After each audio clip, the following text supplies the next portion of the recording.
Assalamualaikum warahmatullahi wabarakatuh. Good morning student. How are you today? Today we are gonna discuss about describing people and place. Di sini describing people and place memiliki fungsi atau function to introduce identity, promote, and explaining someone or something. Maksudnya di sini untuk memperkenalkan identitas seseorang ataupun menjelaskan tentang seseorang ataupun sesuatu. Di sini kita akan fokus kepada describe people, describe place. Kemudian nanti kalian akan menemukan beberapa grammar yang akan kalian temui, yakni yang pertama ada noun, adjective, dan verb to be and has or have. Nah, di sini untuk noun, kata benda, kalian mungkin sudah sering ya mendengarkan apa itu kata benda dan jenis-jenisnya. Nah, di sini nih contoh dari kata benda yakni doctor, bank, bag, pencil, day, people, job. Nah, di sini untuk kata benda, profesi ataupun lokasi atau bangunan itu masuk dalam kata benda. Jadi kalau seandainya ada doctor, policeman, nurse, ataupun jenis profesi lainnya, tetap itu masuk dalam kata benda. Untuk adjective, for example, beautiful, smart, sad, high, small, strong. Nah, di sini masih banyak lagi jenis-jenis dari noun ataupun adjective yang bisa kalian temui di sekeliling kalian. Right? Alright, for the next one. Describing people. Nah, di sini describing people kita bisa mendescribing appearance. Jadi rupa. Describing hair, adding details, describing positive characteristic, or we can use positive adjective, and describing negative characteristic, or we are using negative adjective. For example, look at this picture. Describe her appearance. Nah, di sini kalian diminta untuk menjelaskan bagaimana paras dari gambar tersebut. Kita bisa menjelaskannya atau mendeskripsikannya. Her hair is long and brown. Jadi rambutnya panjang dan berwarna coklat. And then, apalagi yang bisa kita describe-kan? Nah, she has blue eyes. Dia memiliki mata yang berwarna, ya benar, biru. And then, she wears black suit. Di sini gambarnya terlihat memakai baju berwarna hitam atau setelan yang berwarna hitam. Kemudian, she is tall and slim. Dia itu terlihat tinggi dan langsing, ya. Slim, langsing. And then she wears white shoes. Nah, di sini dia terlihat menggunakan sepatu berwarna putih. Nah, sampai sini untuk mendeskripsikan sesuatu ataupun seseorang gampang ya, tinggal kita lihat saja kira-kira apa yang ingin kita describe-kan kepada orang lain ataupun menjelaskan rupanya seperti apa. Misalnya teman kalian memiliki mata biru, coklat, ataupun hitam. Nah, kalian bisa mendeskripsikannya. Alright, for the next one, describing appearance. Nah, di sini untuk describing appearance ataupun rupa, di sini kita bisa berbicara tentang tinggi ataupun build-nya. For example, my sister is tall and well built. Artinya, saudari perempuan saya tinggi atau memiliki badan yang tinggi and well built. Nah, kalian tahu tidak maksud atau arti dari well built? Nah, maksudnya well built ini adalah memiliki badan yang cukup memiliki otot. Jadi seperti binaragawati ataupun Ya, kurang lebih seperti itu. And then for the next example we have, my friend Ani is medium height and slim. Teman saya yang bernama Ani memiliki tinggi yang sedang dan langsing atau kurus. Yes. And then describing hair. For example, Bejo has short brown hair, but he's going bald fast. He's going bald fast. Nah, di sini artinya Bejo memiliki rambut yang pendek dan berwarna coklat. Tapi, kalian ada yang tahu artinya bald? Bald ini artinya botak. Jadi, tapi dia akan segera botak. Nah, seperti itu ya. Jadi jangan lupa, penggunaan has hanya digunakan untuk subjek he, she, it. Karena dia subjeknya Bejo, jadi bisa diganti dengan he, dan pasangan he adalah has. Nah, kemudian untuk yang to be, verb to be, nah kalian sudah mempelajari tentang simple future kan, yang penggunaan to be plus going to, ataupun going. He's going. To be kemudian diikutsertakan dengan going ataupun verb ing. And the next one, she has long dark blonde hair. Dia memiliki rambut yang panjang dan berwarna dark blonde. Jadi warnanya itu seperti pirang, tapi pirangnya itu pirang gelap. Ya, sampai sini aman ya. And then for another example, he has curly fair hair. Nah, curly. Nah, di sini artinya adalah keriting ya. Curly is keriting. Fair hair, kira-kira ada yang tahu artinya apa? Alright, di sini arti dari fair hair ini adalah kebalikan dari dark. Berarti dia light ya. Maksudnya dark itu kan gelap. Berarti kalau ada kata fair, berarti dia itu cerah ataupun terang. Nah, di sini kata fair ini bisa untuk mendeskripsikan rambut ataupun warna kulit. Yes. Fair mean opposite of dark, and you can use it to describe someone's hair or skin. Yes. And then another one, adding details. Nah, di sini kalian perlu menjelaskan atau menambahkan detailsnya.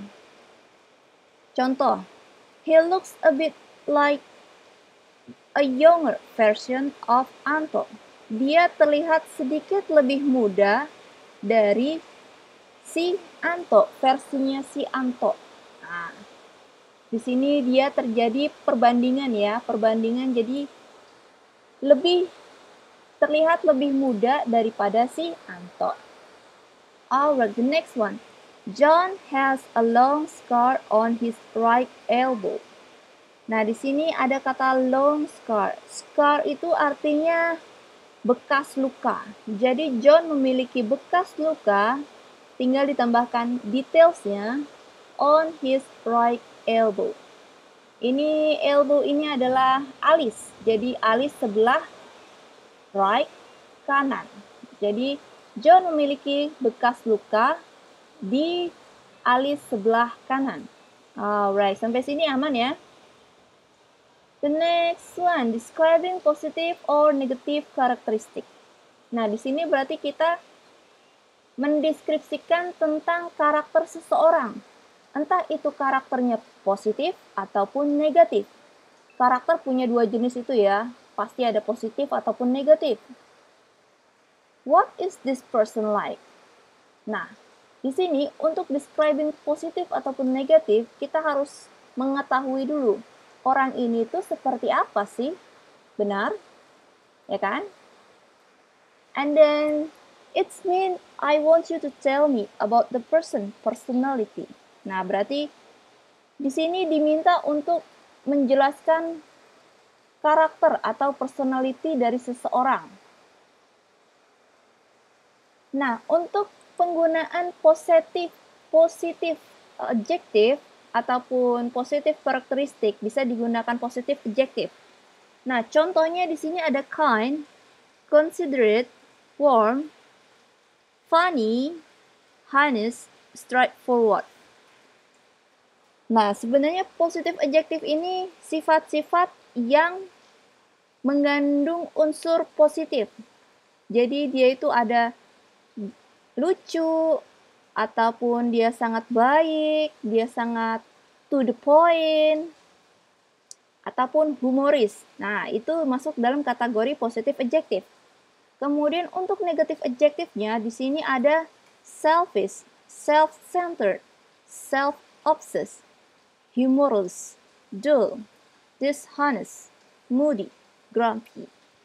Nah, di sini ada pun adjektif yang memiliki makna ataupun sifat negatif. Jadi terbalik seperti positif ya.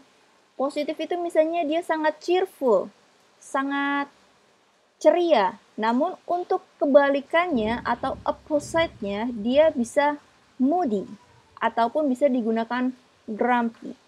Itu sinonim dari cheerful ya. Sampai sini aman ya. Untuk artinya kalian bisa melihatnya di kamus. Alright, for the next one. Add example and reasons. Jadi kita perlu menambahkan contoh ataupun alasannya. For example, my brother's really funny. Saudara laki-laki saya sangat lucu atau sangat menggemaskan. Funny. Atau my friend Ani is very cheerful person. Jadi teman saya Ani memiliki sifat yang sangat ceria. Nah, di sini ketika kalian sudah bisa menambahkan alasan, kalian bisa menambahkan using positive adjective. My brothers is really. Nah, di sini kalian bisa merubahnya ke dalam jenis-jenis positive adjective yang lain ya. Bisa cheerful, ataupun bisa warm, ataupun kind, and another. My brother is really kind.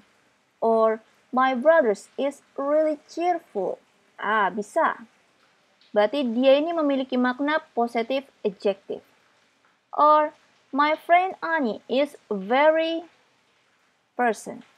Nah, di sini kalian bisa menambahkannya cheerful, funny, kind, warm, straightforward, to the point, and another. There's so many positive adjectives. And add example and reasons. This is for the negative one. For example, my brothers can be a little unreliable sometimes. Jadi saudara laki-laki saya sedikit tidak bisa dipercaya, unreliable, sometimes, kadang-kadang. Nah, ini berarti maknanya negatif ya, jadi tidak bisa dipercaya. Kadang-kadang tidak bisa dipercaya. Kemudian, for the next example, my classmate is so moody. Nah, kalian bisa menambahkan alasannya, ataupun menambahkan contoh-contoh lainnya, seperti, ini sebenarnya sampai sini saja sudah cukup, tapi ketika kalian mau menambahkan alasan, bisa ditambahkan he will find 1 minute, then suddenly he starts acting like he hates everyone. Dia akan terlihat baik-baik saja semenit yang lalu, dan bisa berubah menjadi membenci seseorang dalam sekejap. Nah, poinnya seperti itu. Sampai sini paham? Kalau masih belum jelas, silahkan tuliskan komentar di kolom komentar. Nah, di sini untuk using negative adjective-nya kalian bisa. My brothers can be a little. Nah, di sini kalian bisa menambahkan unreliable, moody, grumpy, dishonest, hateful. Nah, adjektif yang maknanya negatif kalian bisa menambahkannya atau menggunakannya sesuai dengan teksnya. Nah, kalian sekarang bisa membedakan mana yang bisa bermakna positif adjektif ataupun mana yang menggunakan negatif adjektif. Ya, sampai sini aman? And then my classmate is so.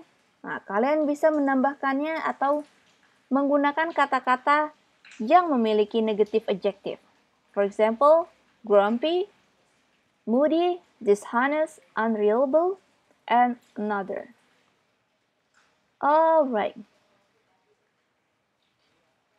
Describing place. Nah, hampir sama dengan describing people ataupun seseorang. Untuk menjelaskan tempat, kalian bisa menggunakan letak.